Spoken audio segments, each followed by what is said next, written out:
Alhamdulillahi wa kafa. Wassalatu wassalamu ala sayyidina Muhammadinil Mustafa wa ala alihi wa ashabihi ahli sidki wal wafa, amma ba'du. Para ulama yang saya muliakan, hadirin hadirat yang saya cintai, alhamdulillah malam ini kita sudah banyak mendapat mutiara-mutiara yang sangat berharga yang baru saja disampaikan oleh Bang Haji Roma Irama. Saya yakin besar manfaatnya buat kita semua. Mudah-mudahan apa yang kita dengarkan bisa kita amalkan. Saudara-saudara, sekarang ini banyak orang bisa memberi contoh, tapi sedikit orang bisa menjadi contoh. Ngasih contoh mah gampang, jadi contoh susah. Pertama, karena beliau manusia. Laqad ja'akum rasulun min anfusikum. Kalau kambing disuruh nyontoh ayam, yang nyuruh nyontoh kagak punya pikiran, ya kagak level. Kambing mah nyontohnya kambing, kebo nyontohnya orang, nyontohnya orang. Makanya Nabi kita orang, bukan malaikat, bukan jin, bukan dewa, manusia. Kalau manusia disuruh nyontoh manusia, itu perintah masuk akal, predispositionnya sama. Kalau disuruh nyontoh malaikat, mah ribet kan. Malaikat bagaimana nyontohnya, dia mah tidur kagak, makan kagak, sama duit budeg, sama perempuan kagak open, lah susah nyontohnya. Ya, Superman tuh biar hebat nggak bisa dicontoh Superman. Bagaimana terbangnya? Lagian pakai celana dalam di luar, Pak. Nggak bisa dicontoh Superman mah. Nabi kita manusia utuh, cuman sungguh pun manusia, kualitasnya beda. Ini namanya basyarun la kal basyari. Manusia memang, tapi jangan samain, bobot bibitnya beda. Contoh, kita nih manusia, kita tidur. Nabi kita manusia, beliau tidur. Tidur Nabi, tidur mata doang, hatinya nggak pernah tidur. Tuh bedanya sama kita tuh. Tidur kita keblek, asal tidur habis-habisan. Lagi, kita manusia, kita keringetan. Nabi kita manusia, keringetan. Keringet Nabi harum wangi, bau minyak kasturi, zaman belum ada parfum. Keringet kita udah rasain aja masing-masing dah, jangan pakai dikebet udah.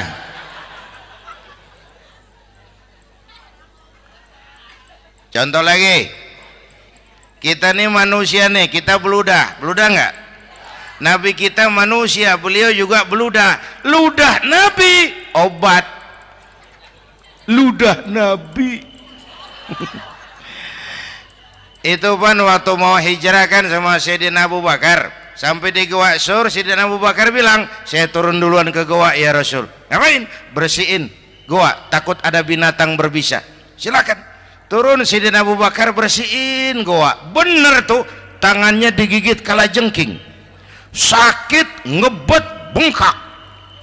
Kalajengking Arab, ya emang di Arab kejadiannya. Buher menyaut aja bener. Ditahan aja, udah aman ya Rasul, silakan turun. Lama-lama dalam gua berduaan kelihatan juga Sayyidina Abu Bakar mukanya pucat. Nabi tanya, mabalu kayak Abu Bakar? Abu Bakar kenapa? Nggak apa-apa. Berat meninggalkan Mekah? Enggak. Malas hijrah ke Madinah? Enggak. takut diubur-ubur Quraisy.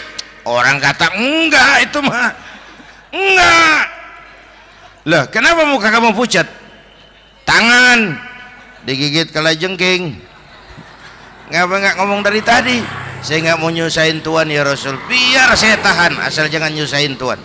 Ah, jangan begitu kau. Sini tanganmu, diambil sama baginda Nabi. Bismillahirrahmanirrahim. Cuh, diludahin, ringkes, sembuh saat itu juga. Ludah Nabi. Pengen tahu kita yang ludahin, bengkak campur koreng.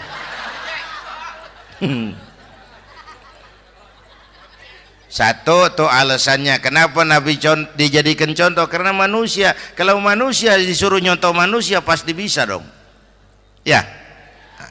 Yang kedua, karena tadi kata Bang Haji Oma, pribadinya itu pribadi yang multidimensi. Mau nyontoh apa? Pak, saya ini pengusaha Pak. Nabi umur 9 tahun udah ke Syria tuh, dagang lintas negara Syam. Saya jenderal Pak, Nabi mimpin tentara di medan perang Mas. Saya mau balik Pak, Nabi dakwah Bung. Saya guru Pak, Nabi ngajar Mas. Innama bu'istu mu'alliman, aku diutus sebagai guru, guru umat, guru bangsa. Saya politisi Pak, Nabi diplomat ulung Bung. Saya presiden Pak, Nabi mimpin bangsa dan negara Mas. Saya kepala rumah tangga Pak, Nabi punya anak bini Bang. Ayo lempengan mana dulu cari ngomong. Malah Nabi Isa tuh nggak bisa jadi contoh bagaimana membina rumah tangga bahagia.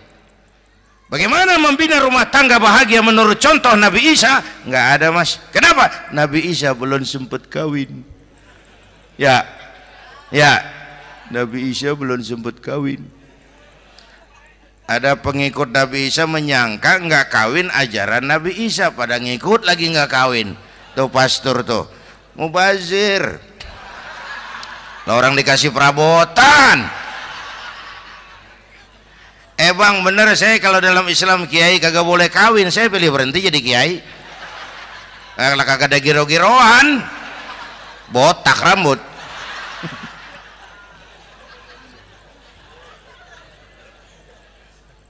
Makanya Bang Haji Oma cerita poligami saya girang banget tadi. Bukan yang ngomong ahlinya soalnya.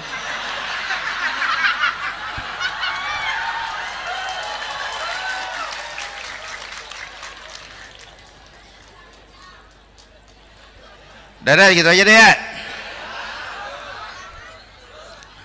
Nah, kata Imam Busair ini yang dahsyat. Ka'annahu wa huwa fardun fi jalalatihi fi askarin hina talqahu wa fi hasham. Sepertinya kehebatan Rasulullah itu sama, baik sendiri maupun di tengah tentara. Artinya begini, orang hebat banyak, tapi yang hebat di mana-mana susah nyarinya. Baginda Rasul ini lagi duduk hebat, lagi jalan hebat, ada di pasar hebat, lagi di masjid hebat, di medan perang hebat, di depan anak-anak hebat, di mata musuhnya hebat, di depan sahabatnya hebat, di mata istrinya hebat, di mana-mana hebat. Lah susah nyari orang begini Bang. Ya, kita mah hebat juga setempat. Di kantor hebat, sekantor orang diomelin. Di kantor, pulang ke rumah dikeplak sama bininya diem aja. Nih di depan bininya dia kagak hebat dia mah.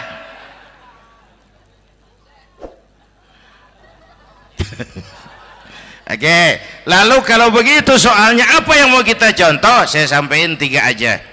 Pertama, Nabi kita ini tokoh yang sejak kecil udah ditempa kesusahan. Bu, tadi kata Bang Haji, Islam mengangkat derajat kaum perempuan karena perempuan banyak melahirkan orang besar. Lihat Sayyidah Aminah, ibunda baginda Nabi, melahirkan anak pertama tanpa didampingi suami. Meninggal suaminya, sedih hatinya, remuk perasaannya, tapi tegar jiwanya. dilahirkannya bayi bernama Muhammad, diasuhnya penuh kasih sayang, diantarnya menjadi orang besar dan memang dibesarkan oleh Allah. Itu contoh tuh Bu. Bilangin anak-anak tong bocah Nabi ngangon kambing tong, sekolah tong jadi orang gede. Baba lu tibang tamat SD lu sarjana lu, baba lu cuman jadi RT lu jadi camat lu. Biarin malu baba lu pala jadi kaki, kaki jadi pala, asal lu terus sekolah. Bu, anak sekolahin, gelang doang digedein lu. Nih kan kita Betawi no pendidikan ngentengin banget kotan. Udah dong jangan tinggi-tinggi sekolah udah. Ngapa mak? Baba lu kagak sekolah hidup no. Hidup dong pun jamu monyet juga hidup. Bu, anak sekolahin.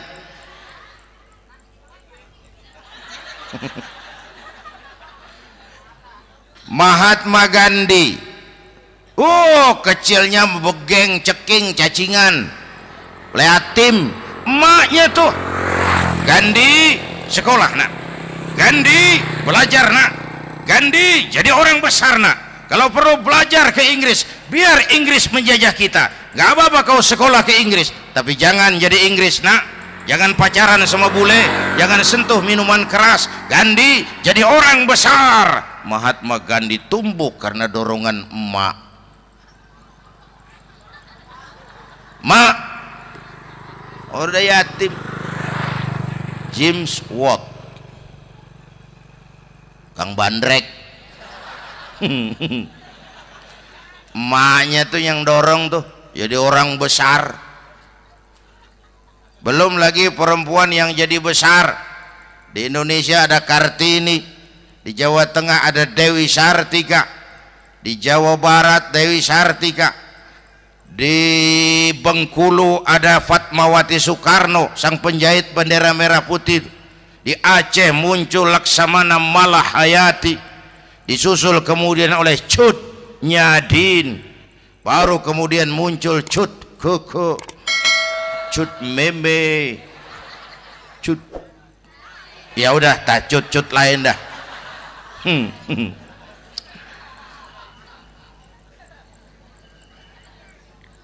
Nabi ke remajanya nggak dikolokin, tegar, tahan bantingan, nggak cengeng. Begini bang, kalau bahasa kita nih, bahasa Betawi nih, orang mah bang kalau udah biasa susah ketemu susah nggak kaget udah. Ya kita Betawi kan mah susah udah nukangin. Susah mulu. Saya santri nih biasa makan kangkung, datang ke rumah temen dikasih kangkung, makanan gue ini mat, dikasih daging ayam lah nambah, emang apa? Orang mah kalau biasa susah enak nggak kagetan. Saya santri biasa tidur di masjid, disuruh nginep di hotel lah pules nggak? Tapi yang biasa tidur di hotel suruh nginep di masjid encok. Makanya kemarin tuh waktu menteri-menteri baru dilantik tuh saya ngarepin tuh, mudah-mudahan nih menteri ini begitu dilantik bacaannya nawaitu sauma ghadin. Lu pada niat puasa dulu dah, entaran. Puasa kan bukan kagak boleh, nunda doang, nunda puasa mah. Tempe boleh maghrib, tahu boleh maghrib, air kelapa boleh maghrib. Lu menteri pada mau naik mobil mewah boleh, ntar kalau ekonomi udah mendingan, rakyat udah pada legaan napasnya. Ya sebab apa? Itu duit buat mobil para menteri kan duit negara, duit negara kan duit rakyat, duit rakyat kan duit gue juga, itu ada di situ. Gue bayar pajak. Sayangnya kebanyakan pejabat kita asal dilantik aja bacaannya Allahumma lakasumtu, niat buka puasa. Orang buka puasa kan kemaruk apa jadi gares ya. Bu, jadi benar Islam mengangkat harkat derajat martabat kaum perempuan. Kata Bang Haji Umar tadi, dengar nggak tuh? Waktu Nabi ditanya, ya Rasul, siapa yang paling harus saya taati di dunia? Ibumu. Setelah itu, ibumu. Setelah itu, ibumu. Setelah itu, bapakmu. Ibu 3 kali disebut, bapak. Coba pikirin, ibu 3, bapak 1. 1 bapak. Ini bagaimana ngitungnya, jadi kerok begini nih ngitung nih.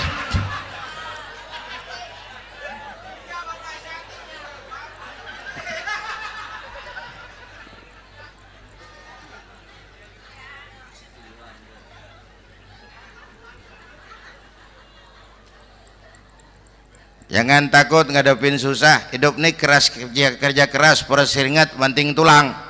Ya Bu. 1. Yang kedua, contoh dari Nabi, orang yang paling bersih hatinya Rasulullah. Orang yang paling baik akhlaknya Rasulullah. Orang yang bahkan sudah dapat jaminan ampun dari segala dosa Rasulullah. Tapi orang yang kalau sholat malam sampai bengkak kakinya karena rajin sujud Rasulullah. Aspek ibadah. Apaan? Hei, diam-diam giliran gue ini ngomong.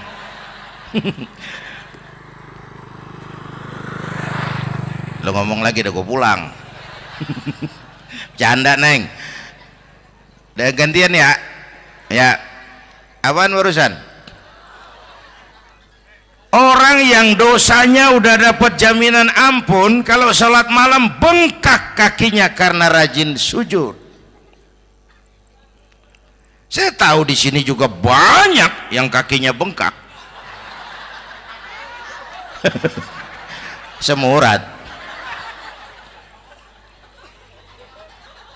Oke. Kira-kira 3 minggu yang lalu saya menghadiri haul akbar Syekh Maulana Malik Ibrahim di Gresik, haul ke-609. Dari situ saya ke Surabaya ikut zikir sama keluarga besar Tarbiyatul Qulub. Waktu zikir saya terkejut, ada kalimat yang dibaca ratusan kali menyentak perasaan saya. Kalimatnya sederhana, kita hafalah, yaitu kalimat ana Abdullah. Dibaca ratusan kali, ana Abdullah, ana Abdullah, ana Abdullah, ana Abdullah. Buat saya itu menyentak karena memperteguh komitmen, saya hamba Allah, saya hamba Allah. Ah, itu mah Pak Zainuddin kan biasa, itu mah kita semua juga hamba Allah. Betul. Ayo kita bikin luar biasa. Saya mau tanya, Bapak, Ibu hamba Allah apa bukan? 3 orang. Ibu hamba Allah apa bukan? Hamba Allah. Kata siapa? Nah, kata ibu sendiri. Kalau kata sendiri, pan namanya pan ngaku. Ya, orang ngaku mah boleh dong, tiba ngaku, namanya juga ngaku. Cuman diakuin apa enggak, kita pan belum tahu. Ngaku mah murah, diakuin mahal. Ya, yang gampang dah. Ibu kenal sama Presiden SBY? Kenal. Presiden SBY kenal sama ibu? Lo ngaku, lo ngaku.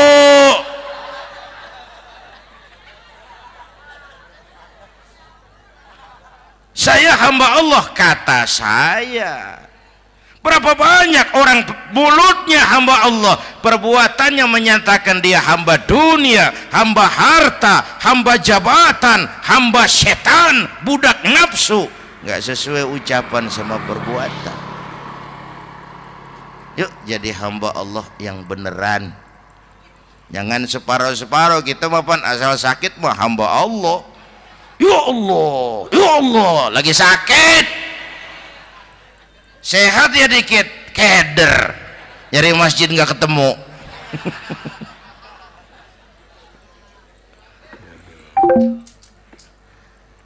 Apalagi Kata Bang Haji tadi nih, kita nih kan zaman entertain nih, orang pada pinter bikin bungkusan sekarang Bang ya, abad entertain, orang pada bangun pencitraan. Tadi itu kiai sama dukun tipis bedanya. Dukun pada pasang iklan sekarang, ketik reg. Waduh, sampean lahir hari Selasa, nggak cocok di air, ono di hutan sono. Larang udah dagang es jadi berhenti, nggak cocok di air.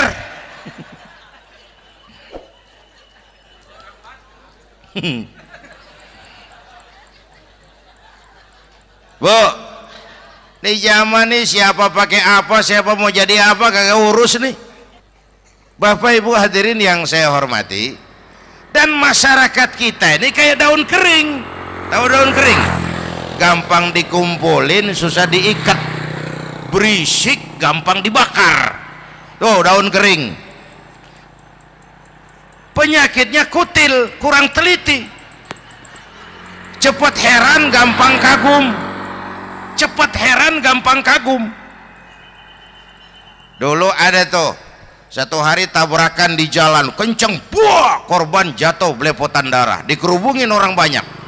Datang wartawan mengambil gambar dari dekat, susah, orang banyak bener ngerubung. Cari akal nih wartawan, tolong saya dikasih jalan ke dekat korban. Orang nengok semua, saudara siapa? Saya bapaknya korban katanya. Dia ngaku bapaknya korban. Ya orang minggir semua, minggir, ini ada bapaknya korban. Orang minggir semua, dia maju ke depan korban. Sampai di depan korban pucat mukanya tuh wartawan. Kenapa? Yang ketabrak anak monyet Pak. Dia udah kedongan ngaku bapaknya korban.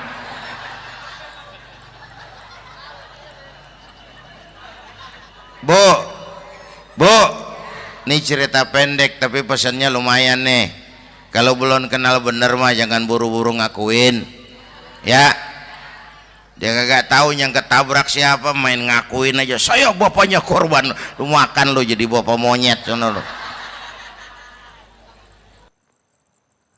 Makanya jagain kampung kita nih, jangan kemasukan yang aneh-aneh ya. Nabi palsu, aliran aneh ya, ini bid'ah, itu bid'ah kuno yang kayak begitu. Capek kita ngurusin begitu, udah kelewatan ya. Yang tahlil mah terusin, yang kagak suka nggak apa-apa, cuman jangan ngomelin yang tahlil. Orang tahlil juga pakai dalil. Yang mabuk masih banyak, yang tahlil diomelin. Kita nih kayak kurang kerjaan, akhirnya rame turu-turu kita. Padahal yang harus kita kembangkan kan rukun antar umat seagama, rukun antar umat beragama, rukun antar umat beragama dengan pemerintah. Kata Bang Haji Omar tadi, rukun antar umat seagama, turu-turu kita muslim nih kudu rukun. Beda pendapat boleh, marahan jangan ya. Tangan kanan sama tangan kiri juga beda, cuman rukun. Asal kiri gatal nih, kanan kagak diundang, dia datang aja nggak rukin. Nggak ada kiri gatal kanan ngomel, lu garuk aja sendiri. Nggak, dia mah akur ya Bu.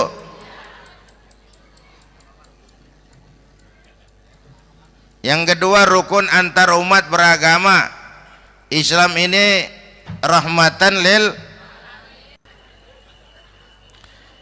Yang ketiga, rukun antar umat beragama dengan pemerintah. Ini mah kita kan bermasyarakat sama juga sembahyang berjamaah, ada imam ada makmum ya. Nih rakyat kalau jadi pemilih yang pintar ke depan, mau memilih wali kota kayak gubernur kayak presiden kayak. Sebab apa? Sholat berjamaah kan siapa makmum kagak penting Bang. Makmum mah siapa aja boleh ya, tiba ngikutin dia mah. Ngaji dia mah gimana kayak nggak ada bab pemilihan makmum. Nggak usah, makmum mah kagak usah dipilih, siapa aja boleh ya. Bang, tuh orang budak Bang, boleh jadi makmum. Bacanya kagak fasih, boleh jadi makmum. ketinggalan 1 rakaat boleh jadi makmum, tapi enggak tiap orang boleh jadi imam. Siapa yang dipilih jadi imam? Pertama, a'lamuhum, kata Nabi. Orang yang paling alim di kampungmu siapa? Angkat jadi imam. Yang paling alim, bukan yang paling tua. Tua juga kalau kejemur kisut. Dulu tuh Nabi Adam waktu diangkat jadi khalifah kan bekalnya apa? Wa 'allama Adam al-asma'a kullaha. Al-asma' ay al-ulumul katsirah. Dulu zaman Fir'aun perang sihir sama Musa, sekarang perang visi dan misi. Punya ilmu, Bu, ngerti urusan dari tetek sampai bengeknya. Kalau ngikutin imam yang alim pan enak, bisa dipertanggungjawabkan. Hati-hati milih pemimpin, maksudnya Bu, jangan terjebak oleh penampilan. Emas pasti kuning, bener? Apa semua yang kuning pasti emas? Udah paham dulu. Ustadz, kenapa? Di kampung saya ada 2 orang alimnya sama. Yang mana yang jadi imam?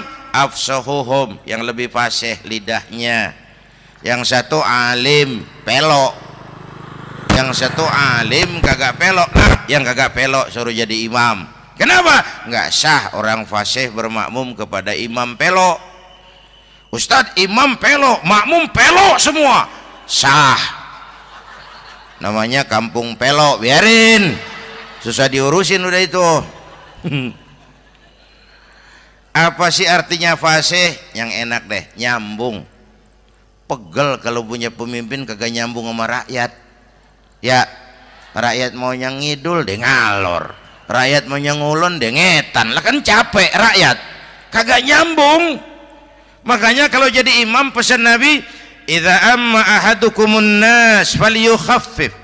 Kalau kamu jadi imam, ringankan sholat kamu. Itu makmum gak sama kekuatannya. Jangan panjang-panjang kalau jadi imam, kudu tahu keadaan makmum. Tuh makmum ada yang udah tua rentak, diri aja udah gemeter. Ada yang punya darah tinggi, kalau sujud kelamaan palanya ngebet. Ada yang udah janji tuh makmum habis sembahyang mau terima duit. Kalau imam kelamaan, kalau saudan makmum. Ya, nyambung. Jangan udah diangkat jadi imam saenake dhewe. Salat isya berjamaah, rakaat pertama selesai Fatihah Yasin. Makmum ikut mengikut, cuman bari ngancem. Besok gua tawiatin balik lagi udah. Kagak nyambung. Kalau nggak nyambung tuh capek, Bu. Jangan tersenyum kepada orang buta, jangan berbisik kepada orang tuli.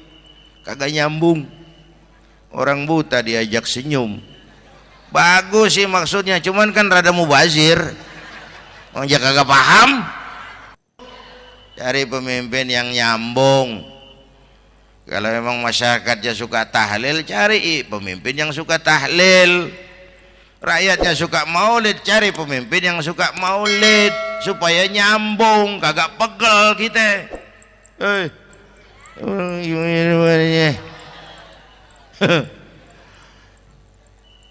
Bapak Ibu hadirin, saya balik urusan kita.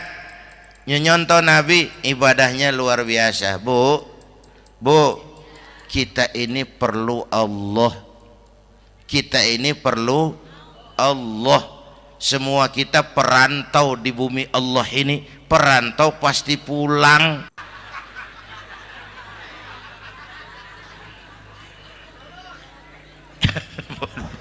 Bolot, bodoh kalau ada perantau, dia sadar dia perantau tapi nggak pernah mikirin pulang. Lebih bodoh lagi mikirin pulang tapi nggak nyiapin bekal. Kan tadi Bang Haji Omah udah bilang tuh, muda mati ya. Kadang-kadang engkongnya seger banget, cucunya mati ya. Perantau mah mesti pulang. Sini mah kita ngendon doang, ngendon taran. Mula-mula pan Bang, kita mah tinggalnya jauh di alam arwah. Dari sana pindah ke alam rahim, alam kandungan emak nih. Pernah tinggal di situ? 9 bulan tuh, ada yang 2 tahun, yang keluar udah kumisan, kelamaan ngetemnya itu. Dari sisi ini mau pantas ibumu, bapakmu, karena alam rahim fisik dan psikis emak lebih capek dari kita bapak. Kita mah orang laki mah, kita mah pan investor gitu mah, nanam modal doang. Yang ngolah pabrik kan emak tuh, ya mak. Pabrik. Anak-anakku remaja, pemuda yang hadir, masya Allah, emakmu, emakku, emak kita semua nih, dari mulai ngidamin kita udah kita seksa nih emak nih. Dari mulai ngidamin kita udah kita seksa emak nih, muntah nggak urus. Mending ada yang dikeluarin mah enak, lega. Ini kagak ada apa-apanya. Bener mak. Yang dipengenin yang kagak musim, lah kan setengah mati lagi urusan. Tengah malam pengen megang pala kereta, lu jorok bener lu, gue heran.